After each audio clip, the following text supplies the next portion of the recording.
योग पूरे विश्व में एकमात्र वैज्ञानिक पद्धति है जो एक साथ शरीर और मन दोनों को स्वस्थ बनाती है। योग ही एकमात्र ऐसा मार्ग है जिस पर चलकर हम भौतिकवाद और आध्यात्म दोनों को प्राप्त कर सकते हैं। इस प्रकार के योगाभ्यास से भौतिकवाद हमसे मुक्त हो सकता है, शरीर स्वस्थ बनता है, जिससे हमारे जीवन में प्रतिस्पर्धात्मक क्षमता का विकास होता है और अंततः हम अपने जीवन में अधिक सफलता प्राप्त कर सकते हैं और अधिक भौतिक सुखों का आनंद ले सकते हैं। जबकि आध्यात्म इस प्रकार के योग से हमारे मन का परिष्कार होता है और हमारा मन अधिक मजबूत हो सकता है कि वह ईश्वरीय तत्व को महसूस कर सके। योग साधना करना केवल कुछ आसन करना एवं कुछ प्राणायाम करना नहीं है, बल्कि योग एक सम जीवन शैली है और योग की इस जीवन शैली का पालन व्यक्ति को स्वयं पहले ही करना चाहिए और इसके लिए यम नियम का पालन करना होगा। लेकिन कृपया ध्यान दें कि हम यहाँ जो भी बात करेंगे वह इतनी सरल होगी कि हमारे जैसे सामान्य व्यक्ति भी इन नियमों का पालन आसानी से कर सकें। इसके लिए आपको कोई कठिन साधना या कोई अलग जीवन शैली की आवश्यकता नहीं है, बल्कि अपने रोजमर्रा के कार्यों को करते हुए केवल थोड़े से प्रयास से आप इस जीवन शैली को प्राप्त कर सकते हैं। यदि आप वीडियो को अंत तक देखेंगे तो आप निश्चित रूप से समझ जाएंगे कि एक व्यक्ति अपने जीवन में इन यम तथा नियमों का पालन करके एक सुखी और समृद्ध जीवन जी सकता है और उसे कभी असफलता और दुख का सामना नहीं करना पड़ेगा। तो यम और नियम क्या हैं और इनका पालन कैसे करें, इसे समझने और जानने से पहले आइए भगवान श्री राम की एक छोटी सी कहानी से उनके महत्व के बारे में जानते हैं। लंका का युद्ध अपने अंतिम चरण में था। लंका के लगभग सभी योद्धा जैसे कि अतिकाय, आकंपन, कुंभकर्ण, मेघनाथ आदि ये सभी महान योद्धा वीरगति प्राप्त हो चुके थे। बचा था तो केवल रावण, और रावण को खुद पर इतना गर्व था कि वह मानता था वह अकेले ही इस युद्ध को निर्णायक बिंदु तक पहुंचाकर अपने लोगों को जीत दिलाएगा। लेकिन जब रावण युद्ध में उतरा तो उसका अहंकार निर्मूल नहीं था। उसने अकेले ही पूरे वानर दल में तबाही मचा दी। भगवान श्री राम को मजबूर होकर युद्ध में आना पड़ा, लेकिन उस दिन के युद्ध में रावण की स्थिति बड़ी विचित्र थी। भगवान श्री राम के सारे प्रयास निष्फल हो गए और तब भगवान श्री राम ने दिव्य दृष्टि से देखा कि ये तो रावण है ही नहीं, रावण तो बस एक पुतले की तरह युद्ध भूमि में खड़ा है। पीछे से युद्ध शक्ति लड़ रही है, देवी दुर्गा लड़ रही है। श्री राम ये माया देखकर खिन्न हो गए। उस दिन का युद्ध जब शाम को विराम हुआ तो रावण विजयी होकर अपने शिविर की ओर वापस लौट रहा था, तो श्री राम निराश मन से अपने शिविर की ओर वापस लौट रहे थे। श्री राम ने अपने सैनिकों को बुलाया और कहा, अब इस युद्ध में विजय संभव नहीं है, क्योंकि देवी शक्ति रावण को गोद में लेकर युद्ध कर रही है। इस पर जामवंत जी ने कहा, हे श्री राम, इसमें तो कोई हारने वाली बात नहीं है। यदि रावण दुष्ट होकर देवी शक्ति को प्राप्त सकता है तो आप तो न्याय और सत्य की प्रतिमूर्ति हैं, अतः आप भी साधना करके देवी दुर्गा को प्रसन्न कीजिए और जब तक आप साधना करेंगे तब तक मैं हूँ, लक्ष्मण, सुग्रीव, अंगद, हनुमान, हम सब मिलकर युद्ध लड़ेंगे। प्रभु श्री राम ने जामवंत जी की बात को शिरोधार्य लिया और उन्होंने देवी दुर्गा की भक्ति की उत्तम और सम्मिलित विधि से पूजा करने का निश्चय किया। उन्होंने हनुमान जी से कहा, हनुमान, तुम प्रातः काल देवी देह जाओ और 108 कमल के फूल लेकर आओ, उसके बाद युद्ध लड़ना। हनुमान जी के लिए ये काम चुटकी बजाने जैसा आसान था। प्रभु श्री राम योग में प्रवेश करने वाले थे, परंतु श्री राम ने सीधे ही ध्यान नहीं लगाया, बल्कि उन्होंने सबसे पहले यम नियम का पालन किया। दोस्तों, युद्ध चल रहा था।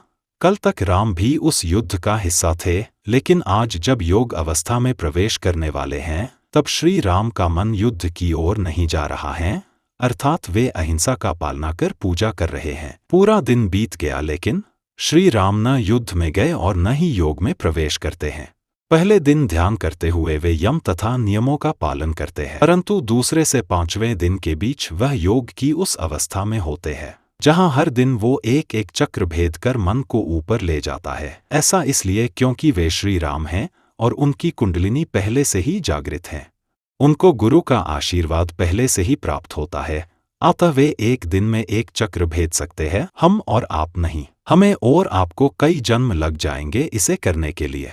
लेकिन एक एक करके 5 दिन बीत गए। एक बार जाप करके एक कमल का फूल चढ़ाते और छठे दिन छठा चक्र पर उनका मन पहुंच गया, और उस समय जब वे मां दुर्गा का एक एक शब्द मुंह से निकालते तो ऐसा एहसास होता कि संपूर्ण ब्रह्मांड में शब्दों की ध्वनि गूंज रही है। क्योंकि जब आप आज्ञा चक्र पर पहुंचते हैं तो आप ब्रह्मांड से एकीकृत हो जाते हैं। जहां ब्रह्मांडीय ऊर्जा और आपकी ऊर्जा एक साथ मिल जाती हैं, उस समय भगवान श्री राम की स्थिति क्या है? यहाँ श्री राम का ध्यान त्रिकुटी पर है। दोनों भावों के बीच जहां तिलक लगाते हैं, जहां बिंदी लगाई जाती है, भगवान श्री राम का ध्यान वहां है और आंखें देवी के चरणों में। उन चरणों को देखते हुए श्री राम अपने जप को पूरा कर रहे हैं। एक दिन यम नियम का पालन किया, 8वें दिन वे सहस्त्रार चक्र को पार करके वे उस अवस्था को पार कर गए जहां मनुष्य को स्वयं का बोध होता है, अहम ब्रह्मास्मि का अनुभव होता है, द्वैत मिट जाता है। तो आपको इस कहानी के मध्य से मुझे बस इतना ही बताना था कि भगवान श्री राम जैसे सुविख्यात व्यक्ति को भी योग में प्रवेश करने से पहले यम नियम का पालन करना पड़ा था। वो पहले दिन से ही योग में स्थापित नहीं हुए थे। पहले दिन तो उन्होंने अपने मन को अहिंसा का अभ्यास करने को कहा।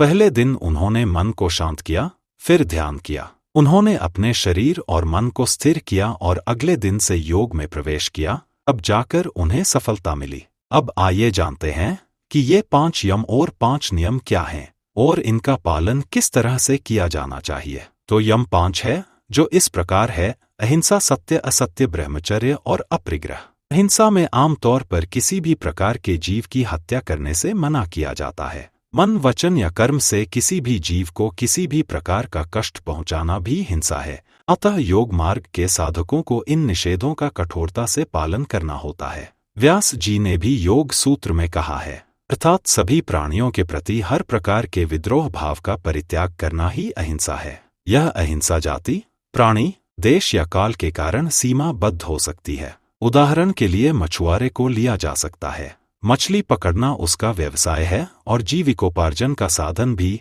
अतः इसमें जीव हिंसा होते हुए भी वह उसे नहीं छोड़ सकता। परंतु यदि वह अन्य किसी प्रकार की हिंसा नहीं करता हो तो उसकी ये हिंसा जातिगत कारणों से सीमाबद्ध मानी जाएगी। बहुत से लोग केवल तीर्थ यात्रा पर जाकर इन नियमों का पालन करते हैं, जबकि अन्य स्थानों पर हिंसा का त्याग नहीं कर पाते। ऐसी अहिंसा देश काल द्वारा सीमित होती है। कई लोग केवल पर्व त्योहार के दिन ही इस अनुबंध को अपनाते हैं, इसलिए यह काल द्वारा संबद्ध अहिंसा होती है। इसके अलावा अलग अलग मौकों पर अपनाई गई अहिंसा भी सीमाबद्ध हो सकती है, जैसे सैनिकों द्वारा युद्ध मोर्चा छोड़कर कहीं और उसका अनुसरण करना, किसी व्यक्ति द्वारा आत्मरक्षा या दूसरों की रक्षा के लिए हिंसा करना और कभी कभी उससे विपरीत और हिंसा से परहेज करना। लेकिन जो कठिन साधक है उन्हें तो साधना के मार्ग पर सफलता मिलती है। आगे बढ़ते रहने के लिए पूर्ण अहिंसा का पालन करना पड़ता है, लेकिन हमारे जैसे आम आदमी को जहाँ तक संभव हो अहिंसा का पालन करना होता है,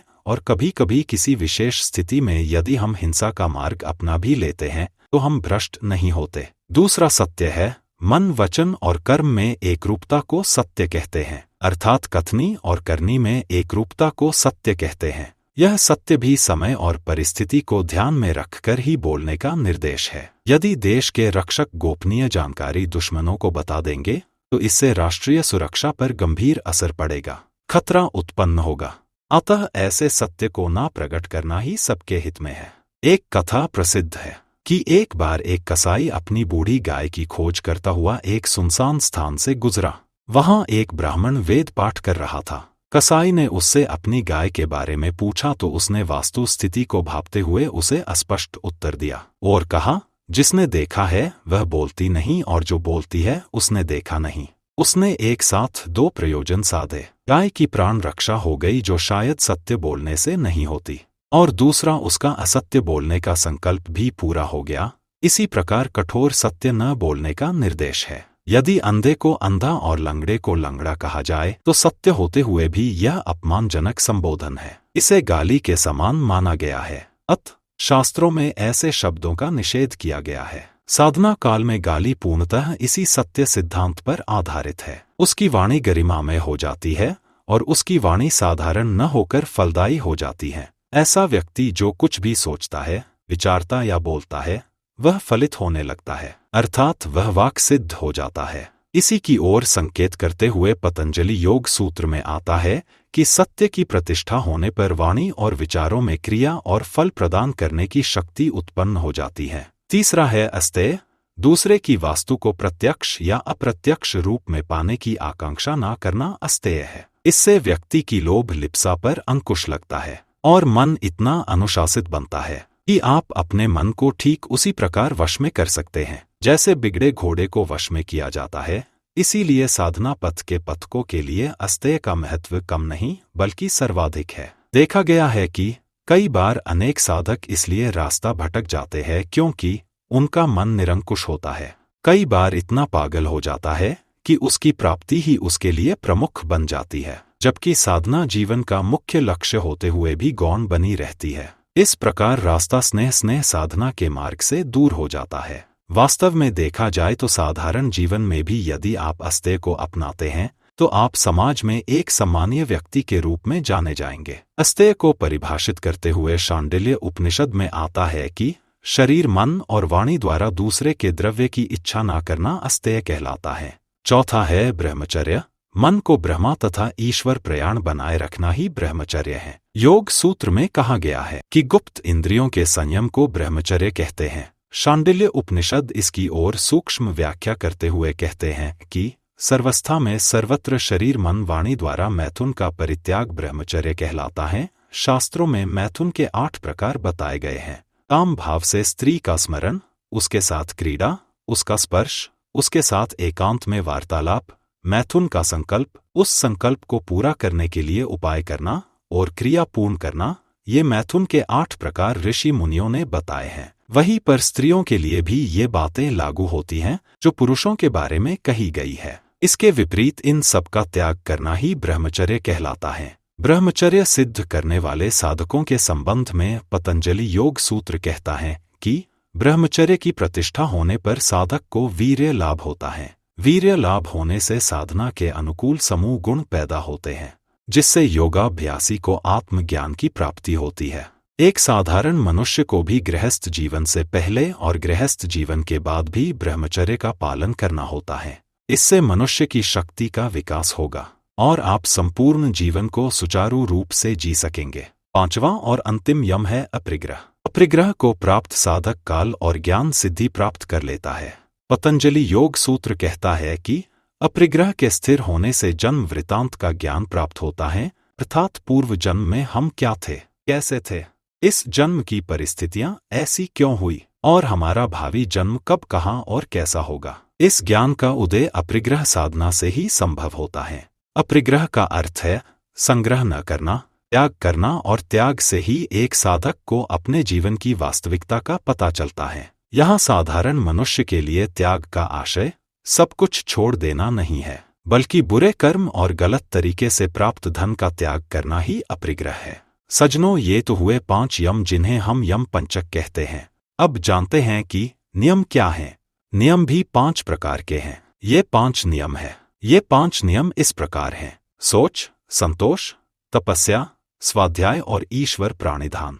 शौच पवित्रता को कहते हैं। बाह्य और आंतरिक शुचिता, ये दोनों ही इसके अंतर्गत आती हैं। एक साधारण मनुष्य को भी अपने बाह्य और आंतरिक यानी मन के अंदर शुद्धता को लाना चाहिए, और इसी शुद्धता को लाने की क्रिया को सोच कहते हैं। जब आप बाहर और भीतर दोनों ओर से शुद्ध होते हैं तो लोग स्वतः ही आपकी ओर आकर्षित होते हैं। जिस प्रकार किसी भी स्थान की साफ सफाई को देखकर हमारा मन प्रसन्न होता है, वैसे ही हमारे भौतिक शरीर की ऊर्जा और सफाई को देखकर दूसरे व्यक्ति का भी मन प्रसन्न हो जाता है। दूसरा है संतोष। ईश्वर की इच्छा से या प्रारब्ध से जैसा भी जो कुछ भी मिले उसी से सुखी रहना ही संतोष कहलाता है। शांडिल्योपनिषद में एक ऐसा ही कथन है कि संतोष से परम सुख की प्राप्ति होती है। इसके विपरीत असंतोष ही अशांति और दुख का कारण है। इसलिए साधकों को स्वल्प में संतोष का ज्ञान दिया जाता है। यहाँ साधारण मनुष्यों को अपनी इच्छा का त्याग करना नहीं है। ऐसा नहीं है कि आप अपनी आकांक्षाओं का ही परित्याग कर दें, बल्कि आप यदि किसी चीज को पूर्ण रूप से चाहे, उसे पाने का प्रयास भी करें, परंतु आपको वो वस्तु नहीं मिलती है, तो उसका महात्म नहीं मनाना है। यही साधारण मनुष्य के लिए संतोष है। तीसरा है तप। यहाँ कष्ट सहन करने को ही तप कहते हैं। अर्थात जो व्यक्ति सीमित साधनों में ही अपने जीवन का निर्वाह करते हुए सदा प्रसन्न रहे वह तपस्वी कहलाता है। साधारण मनुष्य के लिए तप की बात करें तो वो है कष्ट सहते हुए तपते रहना। जैसे कि एक विद्यार्थी के लिए एक छोटे से कमरे में अपनी भूख और प्यास को नियंत्रित करते हुए अपनी सफलता के लिए अनवरत मेहनत करना ही तप है। एक ऐसे मनुष्य के लिए जो कुछ पाना चाहता है तो उसे अपनी बाकी आवश्यकताओं को काट छांट कर धन को इकट्ठा कर अपनी इच्छा को पूरा करना ही तप है। तप तभी कहलाता जब आप अर्थ को धर्म के माध्यम से प्राप्त करें। यदि आप अधर्म के पथ पर चलकर अर्थ प्राप्त करते हैं तो वह तप नहीं है। और तप को साधने से आपके जीवन में इतनी संतुष्टि आती है, इतना सुख आता है कि आप शांतिपूर्वक जीवन जी सकते हैं। साथ ही समाज में आपका महत्व बढ़ता है और लोग आपको सम्मान की दृष्टि से देखते हैं। चौथा है स्वाध्याय। श्रेष्ठ ग्रंथों के अध्ययन और श्रवण को ही स्वाध्याय कहते हैं। इसकी पूर्णता से इष्ट देव की प्राप्ति और साक्षात्कार होता है और सामान्य मनुष्य के लिए भी पढ़ते रहने से ज्ञान की प्राप्ति होती है, जिससे कि जीवन में क्या सही और क्या गलत है इसके बारे में जानकारी होती है। एक ज्ञानी मनुष्य को समाज कितना प्रेम और इज्जत देता है ये किसी से छिपा नहीं है। पांचवां है परमात्मा को अपने कर्म अर्पित कर देना। ईश्वर प्राणिधान करना, ईश्वर को याद करते हुए अपने आप को ईश्वर को समर्पित कर देना। ये साधारण मनुष्य और कठिन मनुष्य दोनों के लिए भी लाभदायक है। जब हम अपने आप को ईश्वर को समर्पित कर देते हैं तो ईश्वर ही हमारा कर्ता धर्ता बन जाता है। फिर हमें और किस बात की चिंता है। जब ईश्वर ही हमारे कर्ता धर्ता हैं तो ईश्वर ही हमारे अभिभावक हैं। फिर हमें किस बात की चिंता, हम क्यों सोच करें। वह जो भी करेंगे अच्छा ही करेंगे। तो ये हुए 5 यम और 5 नियम। यदि आप अपने जीवन में या रोजमर्रा के लिए थोड़ा थोड़ा भी अभ्यास करते हैं तो आप इस भौतिक जगत में संतुष्टि को पाते हुए शांति के साथ जीवन जीते हुए अपने जीवन को संपूर्णता प्रदान कर सकते हैं। प्रिय सज्जनों, कैसी लगी ये प्रस्तुति? मिलते हैं अगले वीडियो में, तब तक के लिए नमस्कार। अपना ख्याल रखें। धन्यवाद।